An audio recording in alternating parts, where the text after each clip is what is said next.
I'm here today with Melissa Sturgess, Chief Executive of Aquis-listed Ananda Developments, Epic code ANA, a UK company and platform for cannabis investors to gain exposure to the sector.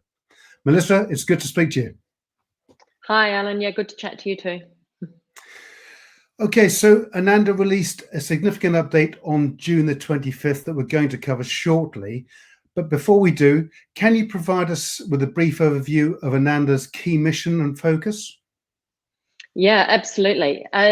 So as you said in the introduction, we're a platform for investors who are interested in the medicinal cannabis space. We're very much focused on the UK at the moment. We are focused on the fact that there is a growing number of medicinal cannabis patients here in the UK. We're up to about 6,000 as of March, and that's growing 30% month on month. So we're really focused on how we can provide shareholders with access to this industry or this sector that's really starting to grow and develop nicely. And our objective is to become a commercial grower of medicinal cannabis in the UK for the UK markets and for export. Okay, that's good. So last Friday, the company announced construction at the research facility is to start almost immediately, along with some other updates. Can you bring us up to date on the latest developments in that announcement, please? Yeah, absolutely. Look, we were granted our license to grow medicinal cannabis for research by the Home Office in April, I think it was, or maybe May. And that process had taken a couple of years to get to that point.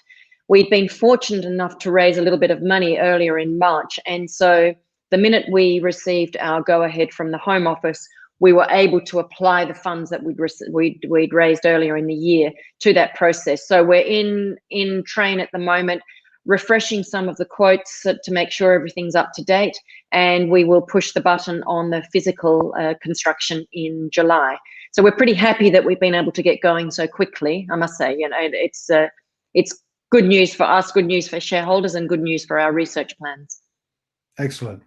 So you've also got, of course, investments in other products. Can you talk us through those as well?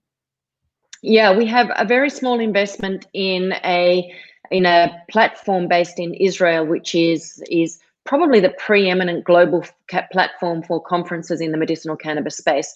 It's not really a legacy investment, but we made it very early on in the evolution of Ananda because it gave us some really good access to what we believe is the global leading science in medicinal cannabis, which happens in Israel. So that investment gave us really good access to what's happening in Israel, and we're very much using that leading thought that's coming out of Israel into the understanding of medicinal cannabis, how it works, what's actually happening at the molecular level. We get exposure to all of that, and we can build that into our research planning because of that investment. The other investment we have is Liberty Herbal Technologies. So we invested in British American tobacco executives a few years ago. They were a couple of executives who'd worked in the innovations sector at BAT. And they started this really interesting development of a device which enables a patient to dry herb vape a measured dose of medicinal cannabis. So we made an investment in them. They started the launch in Italy year before last. That was stalled largely because of COVID. So they just had issues there trying to get product in and trying to get sales going. But they're now very, very focused on the medicinal aspects of their device. And they have been granted a patent in the US, which is really good news.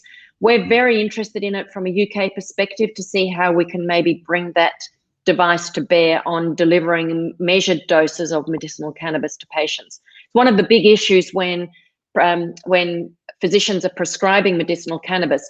The cannabis is delivered to the patient in a tub usually, and it's up to the patient to divide the flower, if they're taking flower, into small amounts to then be vaped. So this means that the physician would be able to deliver to the patient an actual measured dose of medicinal cannabis. So that's a really interesting investment for us. But the focus really is at the moment on getting some research done in the medicinal cannabis space with this ultimate objective of becoming a commercial grower. Of course, of course. So looking at the wider picture, what developments do you envisage the medicinal cannabis market will deliver in the near term? Yeah. Really good question. Look, this is an industry that's not going away. So it's not a boom or bust sector. I think in capital markets, we have seen, a lot of volatility. But if you look down to the fundamentals of the sector, medicinal cannabis is becoming legalized in more and more countries and is being rolled out across the globe. The UK's perspective is, as we would expect, a conservative one. We like that because a conservative approach means that the regulatory environment unfolds in an organized and in a manner which makes it easy for us participants to work with. So we very much see ourselves as rule takers. We understand the regulatory environment, we immerse ourselves in it, and then we make sure that we can adhere to it. I really like the fact that the UK is conservative, but it is the gold standard when it comes to pharmaceutical and medical research and development. So I think it's a really good place to base and build a company from when your ambition is to become a solid player in the sector. So I think we're going to see the space continue to evolve. I think the UK space will evolve. I think we're seeing it we're seeing it develop in the private space, probably ahead of the NHS. So I think we'll expect that to continue, that private prescribing of medicinal cannabis will continue to grow, and that we'll see perhaps the NHS and the government follow the private space more so than we've seen in other parts of the world.